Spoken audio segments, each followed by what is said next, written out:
Time for your physical. Ladies and gentlemen, it's showtime! Making the incision.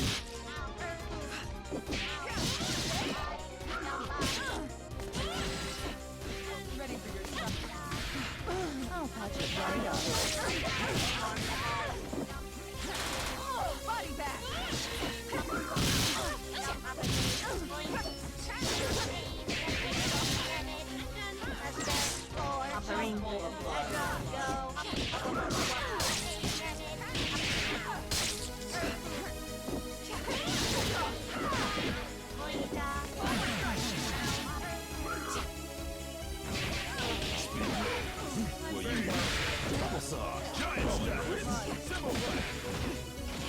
Giant step! Simple flash! Giant step! Giant step! Giant step! Will you be?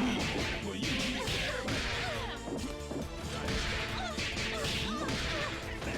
Giant step! Simple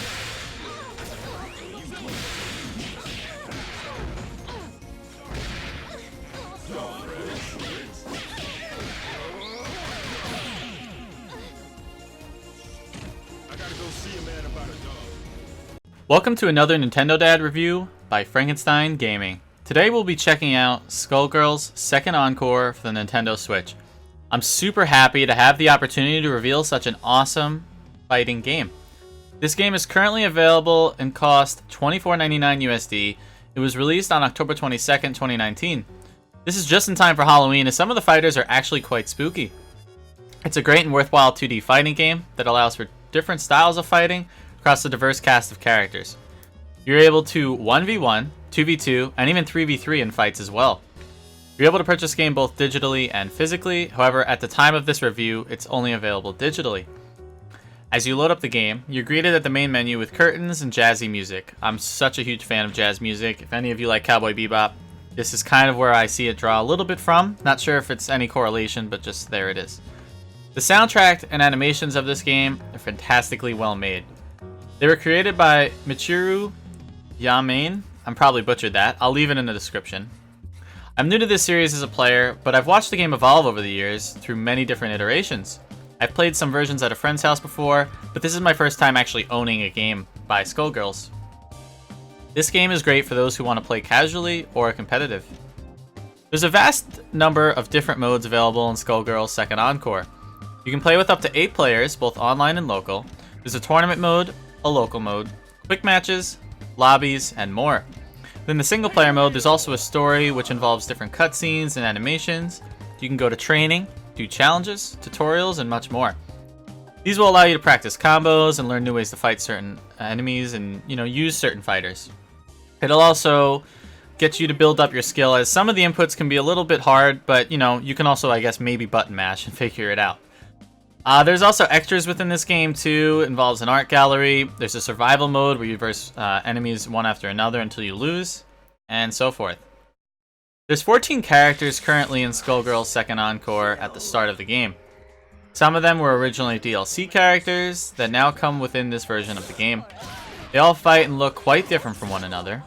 Some of them use weapons and ranged moves, while others are up in your face with their fists.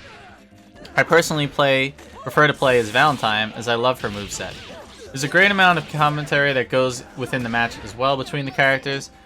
It's very fun to go for high combo moves and see your character just mashing into someone with, 9 hits, 10 hits, 12 hits, and so forth. You can jump and dodge around to get the maximum amount of a hit as well.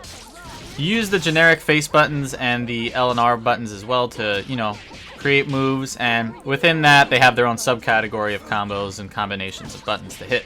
At the start of this game, I noticed that the difficulty was a bit too rough for me, so I had to lower it in order to have a more enjoyable experience. I definitely need some practice in the game.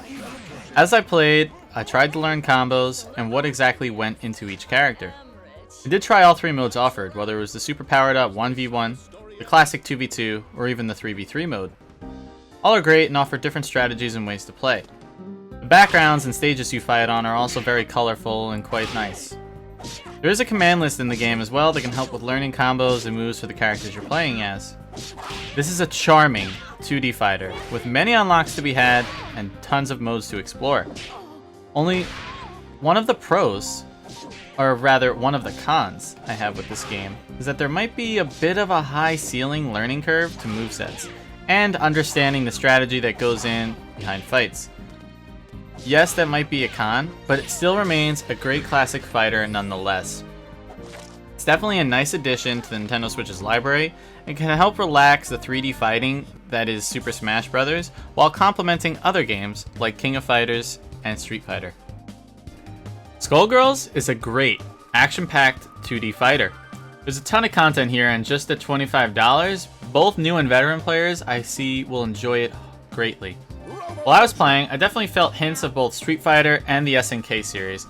However, this game definitely shines by itself with its unique characters and moves, the music, and so forth. All of the different modes and ways of fighting leads to hours of enjoyment. I recommend SkullGirls Second Encore for anyone who's just into fighting games at all. I can see hours of playtime to be had here, both offline and online.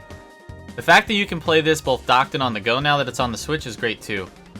I recommend it, and I would give it a 4 out of 5 stars as a rating. Special thanks again to Nintendad for allowing me to review this great game. As always, I'm Frankenstein_gaming, and you can find me on Twitter at fstein_gaming and on twitch.tv/Frankenstein_gaming.